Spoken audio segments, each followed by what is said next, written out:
Hello. Today I'm happy to announce that this Thursday, Bayer will complete the acquisition of Monsanto. This is good news for several reasons. It's first of all good news for our customers, the farmers around the world, no matter what type of agriculture. If you had told someone 2 decades ago that by 2018 the company that commercialized chemical warfare and the company that commercialized Agent Orange were going to team up to control a quarter of the world's food supply, chances are you would have been labeled a loony. Unless your name was Robert P. Shapiro. He was CEO of Monsanto from 1995 to 2000, and in 1999 he told Businessweek that the company's goal was to wed 3 of the largest industries in the world, agriculture, food, and health, that now operate as separate businesses. But there are a set of changes that will lead to their integration. With this month's announcement that Bayer had completed its $63 billion acquisition of Monsanto, it is hard to deny that Shapiro's vision has been realized. Too bad for all of us, that vision is a nightmare. Because, contrary to the feel-good corporate propaganda being churned out by the company's PR department, propaganda that would have you believe that this merger will be good for the environment, for farmers, for ending global hunger, and, incidentally, for lining the pockets of shareholders. These 2 corporate giants are in fact committed to the consolidation and transformation of the world's food supply in the hands of the genetic engineers. Monsanto and Bayer are a match made in hell. This is the Corbett Report.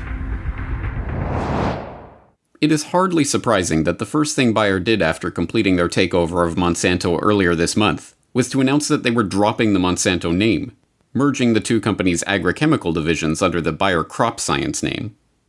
After all, as everyone knows, Monsanto is one of the most hated corporations in the world.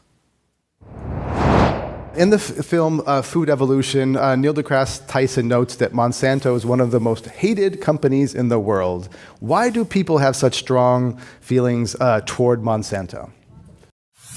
The worldwide march against Monsanto has drawn hundreds out onto the streets here in New York City, with people seizing the opportunity to voice their concerns and opposition to GMO foods. Why are you here? I am here because I have a loathing hatred for the company Monsanto, which a lot of people don't know that Monsanto is actually just a chemical company and they have no business basically dictating our food supply. New at noon, the city of Seattle is suing biotech giant Monsanto to make it pay for removing cancer-causing chemicals in the water. The city says the company knowingly dumped the compounds in the city's drainage system and the Duwamish River for years. Seattle needs to build a stormwater treatment plant to clean the system. That will cost about $27 million. 6 other major municipalities sued Monsanto as well. Environmental lawyers have begun filing lawsuits against Monsanto for cancer deaths related to their product Roundup. What these lawsuits are showing is an effort both on the part of Monsanto and the U.S. government to minimize the message about the dangers of Roundup in relationship to human cancer. Now your bullseye is on Monsanto. Why is Monsanto so crucial to this fight over seeds? Monsanto is crucial to this fight because they are the biggest seed company now. Monsanto is privatizing the seed. They control 95% of the cotton in India, 90% of the soy in this country. They've taken over most of the seed companies of the world. This hatred of Monsanto is not unreasonable. It is, after all, difficult to think of a company that has ruined the lives of more people around the world, either directly through its coercive and litigious practices against small farmers the world over, or indirectly through the pollution of the food supply with their genetically modified crops. Many are familiar with the company's sordid past, including its role in the development of Agent Orange and its contribution to the epidemic of farmer suicides in India.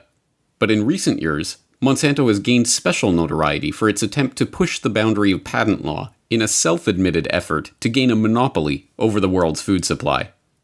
Even worse, Monsanto has, thanks to a revolving door with the highest levels of the US government, been not just evil, but extraordinarily effective in spreading its evil seed around the world.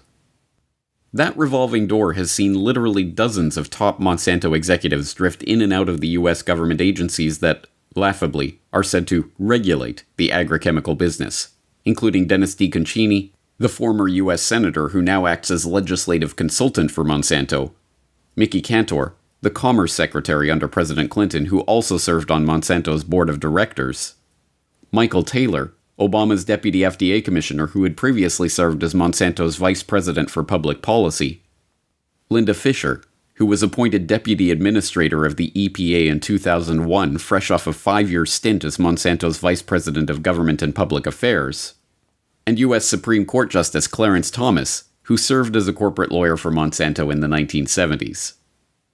These officials have helped smooth the way for Monsanto to achieve a number of key corporate objectives, including the passage of the infamous Monsanto Protection Act in 2013. First off, President Barack Obama recently signed into law what many are calling the Monsanto Protection Act. Monsanto, the world's leading producer of genetically modified food, will benefit greatly from the bill since the legislation gives companies dealing in modified organisms and genetically engineered seeds immunity from federal courts. Nothing creepy about that. The bill states that even if future research shows that GMOs or GE seeds cause major health issues in consumers, the federal courts will have no power to stop their spread, use, or sale. Interesting to note, the bill carrying the Monsanto rider has virtually nothing to do with food, agriculture, or consumer health. It was inserted into a spending bill through lobbying efforts and the good work of freshman Senator Roy Blunt. Well, congratulations, Mr. Blunt. Well done. Very good. Maybe write him a letter. I love Mr. Blunt because Monsanto's such a wonderfully healthy, nutritious company. Really looking out, and it's amazing. The Center for Responsive Politics notes that Senator Blunt received $64,250 from Monsanto for his campaign committee between 2000 that and had nothing to do with 2012. him making a protection bill or anything like that. That was just purely good citizenry at work. Of course. Mr. Blunt has been the largest Republican recipient of Monsanto funding as of late. Oh, lovely. So basically, Mr. Blunt gave him an out clause. We don't know what these GMO seeds and all that crazy they do does. Sorry for the sailor talk, but we don't know what these cats do. They basically are poisoning, the plants to kill bugs. And their pesticides are actually killing the bee population. There's research to prove it. And now, because of this law, technically, we can't do anything about it. Yeah, we can't go back as citizens. The government can't go back and sue them or hold them accountable for any of the actions that they've done. This is beautiful. This is wonderful politics as usual. The old, pay to play kind of technique of, we'll give you X amount of dollars, get you elected, and then help us out here. But, ironically, of all the corporations in the world, Bayer is one of the few that could compete with Monsanto for its position as the world's most evil company. There are two huge issues with this Bayer-Monsanto merger. The first is that it's going to raise food prices all across the United States and even beyond our borders. Farmers have already experienced a 300% price increase in recent years on everything from seeds to fertilizer, all of which are controlled by Monsanto. And every forecaster is predicting that these prices are going to climb even higher because of this merger. So we're going to have this massive price hike at a time when 14 million Americans have already been unable to provide food for their families. And then we're going to have this ethical problem that's plagued both of these corporations for decades. Let's start with Monsanto. This is a company that produced Agent Orange, which resulted in one of the largest human-induced health epidemics in modern history. They made dioxin, they created and distributed PCBs across the planet, and now pending litigation against them for Roundup is right there. Looking at their rap sheet would scare the heck out of anybody with a brain. They're in the business, actually, really, when you drill down to it, it looks more like a cancer business than anything. They've been hit for false advertising and bribing public officials, then moved to Bayer. So we got Bayer and we got Monsanto. Moved to Bayer. This is a company that's joined at the hip with the Nazis during World War II. They produced a clotting agent for hemophiliacs in 1980s called Factor VIII. This blood clotting agent was tainted with HIV, and then after the government told them they couldn't sell it here, they shipped it all over the world, infecting people all over the world. That's the company. That's just part part of the Bayer story. Right now, they're facing lawsuits over products like Yaz, Xarelto, Essure, Cipro. In fact, the company in 2014 annual report listed 32 different liability lawsuits that the company's now facing. So now you have the worst of the worst joining with the worst of the worst, and we have this magnificent experience of greed with these two huge corporations. This is a merger of evil, probably second only to the kind of merger that we'd see with DuPont and Dow Chemical. It's an ugly story. Again, the media is missing the point. They're not looking at all behind what these people are, and they're people. These corporations are regarded as people. If these are people on a witness stand, it's going to be a very ugly cross-examination. These are people who should probably be in prison rather than engaging in mergers. Although less well known by the general public, Bayer's shameful history is, like Monsanto's, a case study in corporate psychopathy.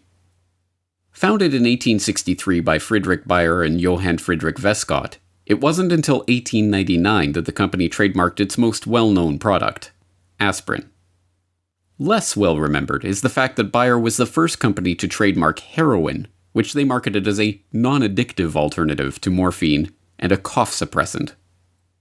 But it was under the stewardship of Karl Duisberg at the turn of the 20th century that the company began to develop its psychopathic character. In 1914, the German Ministry of War appointed Duisberg as one of the co-directors of a commission into the use of dangerous byproducts from the chemical industry. Unsurprisingly, Duisberg and his fellow directors jumped at the opportunity to turn their waste into profit by recommending the development of chlorine gas for use on the battlefield, a direct contravention of the Hague Convention respecting the laws and customs of war on land, which Germany had signed just 7 years earlier. Bayer, under Duisberg's command, did not just participate in the development and use of poison gas in warfare, they spearheaded it. Duisberg personally oversaw the earliest tests of poison gas and bragged about its lethal capabilities. The enemy won't even know when an area has been sprayed with it, and will remain quietly in place until the consequences occur. Setting up a school for chemical warfare at Bayer headquarters in Leverkusen, Duisberg also oversaw the development of phosgene and mustard gas, which he urged the German government to use. This phosgene is the meanest weapon I know. I strongly recommend that we not let the opportunity of this war pass without also testing gas grenades. On April 22, 1915, Duisberg got his wish. On that day, 170 tons of chlorine gas was used against French troops at Ypres, Belgium, killing 1,000 and injuring a further 4,000. Attacks on the British followed days later. In all, some 60,000 people died as the result of the chemical warfare perfected by Bayer and urged on by Duisberg, one of the great, largely forgotten atrocities of the First World War. Most galling of all, Duisberg was not ashamed of his accomplishments. On the contrary, he was immensely proud of them. He even commissioned famed artist Otto Bollhagen to paint the scene of the earliest poison gas test at Cologne. Duisberg so enjoyed the finished result that he had it hung in his breakfast room at Bayer headquarters in Leverkusen. Later, Duisberg, inspired by a tour of Rockefeller's Standard Oil in the US, wedded Bayer to the IG Farben chemical cartel. As I explained in How Big Oil Conquered the World, IG Farben was a key player in the burgeoning oligarchy of the early 20th century, boasting key oligarchs like Royal Dutch Shell's Prince Bernhard and Standard Oil's Walter Teagle on the boards of its various branches. Bayer's Duisberg served as the head of its supervisory board. Joining Duisberg on the board was Fritz Termeer, who oversaw the construction of the IG Farben factory at Auschwitz, which ran on slave labor and participated in human experimentation. After the war, Termeer was sentenced to 7 years in prison for his participation in looting and enslavement of the camp prisoners, but was released in 1950 for good behavior, and in 1956 became chairman of Bayer AG, newly resurrected from the ashes of IG Farben. But this legacy of death is not some ancient relic of Bayer's distant past. Decade after decade, the company continues to be involved in scandal after scandal, involving wanton environmental destruction, injury, and even mass murder.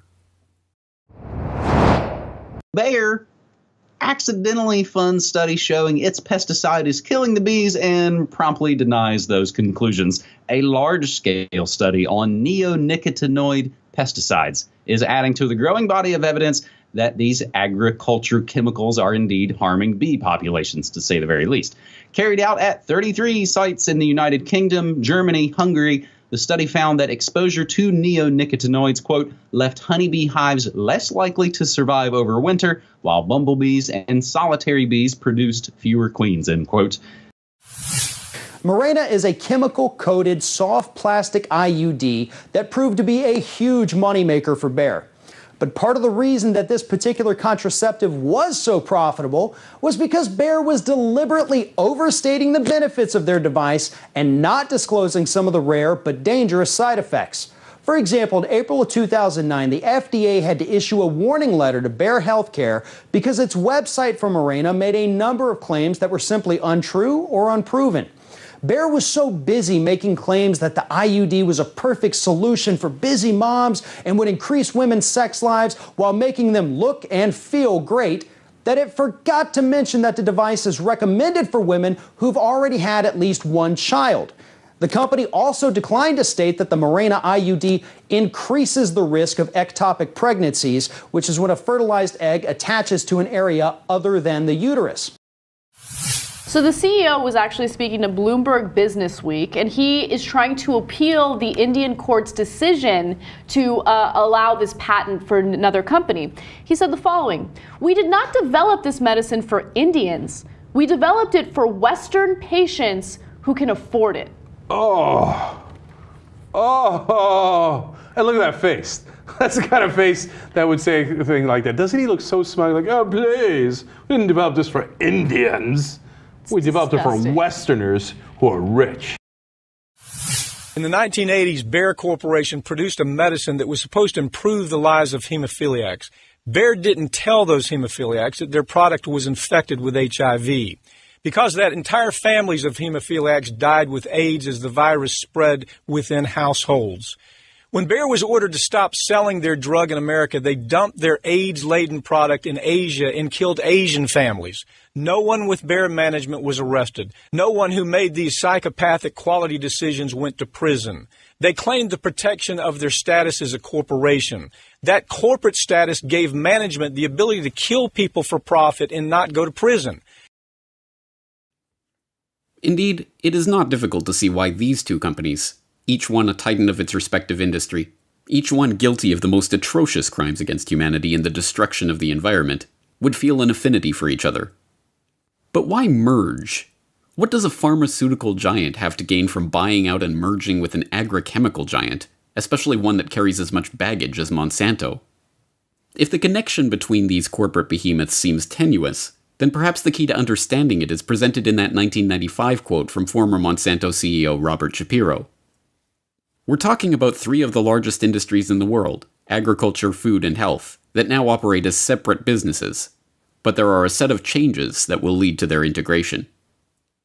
Integration of agriculture, food, and health is the goal, and once that goal is reached, the entire life support system of the human population, including all our food and medicine, will be in the hands of a few megacorporations. Indeed, the history of the production of food and pharmaceuticals has always followed the same trajectory, away from natural, abundant, locally produced organic materials, and toward artificial, scarce, factory-produced synthetic alternatives. Control of the global food supply is, needless to say, along with control of money and oil, one of the pillars upon which the globalist oligarchs seek to construct their system of total control. Although there is no proof whatsoever that he said it, the dubious quote sometimes attributed to Henry Kissinger is nonetheless quite true. Who controls the food supply controls the people.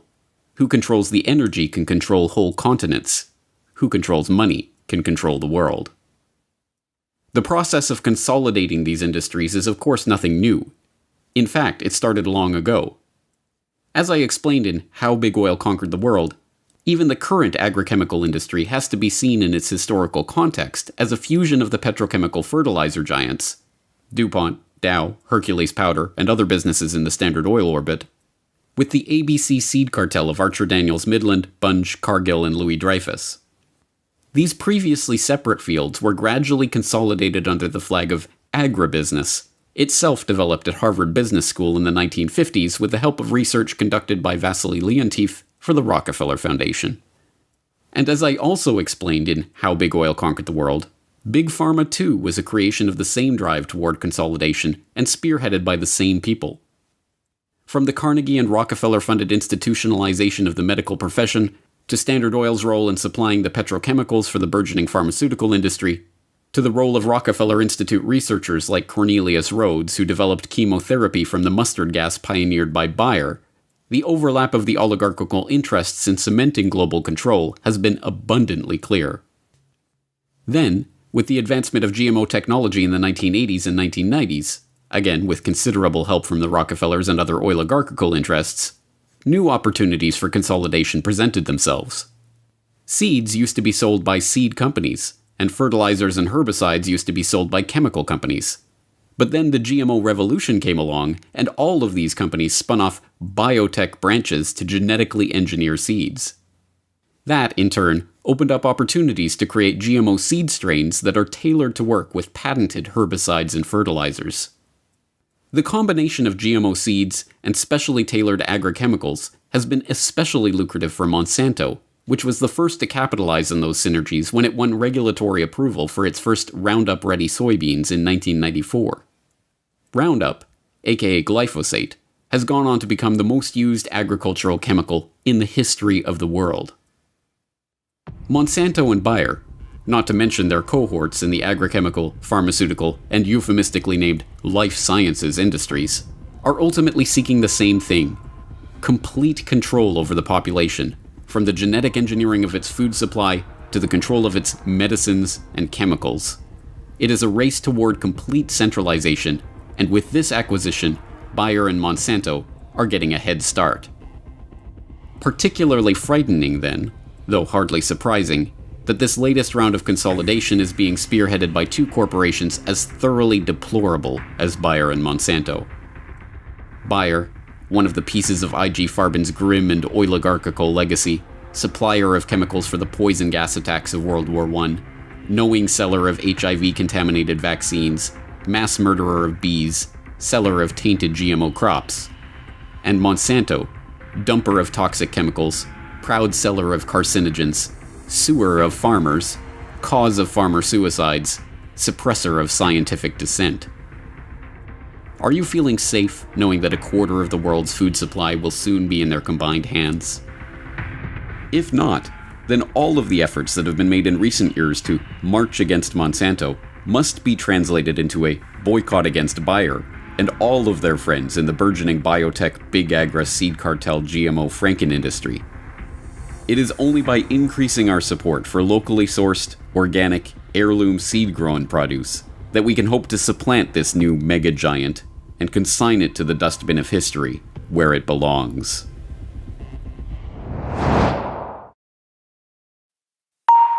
The Corbett Report is brought to you by the Data DVD series. From 2007 to 2016, each set of Data DVDs contains every podcast, every article, every video, and every interview from that year of the website. Celebrate the Corbett Report's decade of alternative media dominance by owning it all, only on these Data DVDs. For more information, please go to corbettreport.com/datadvd.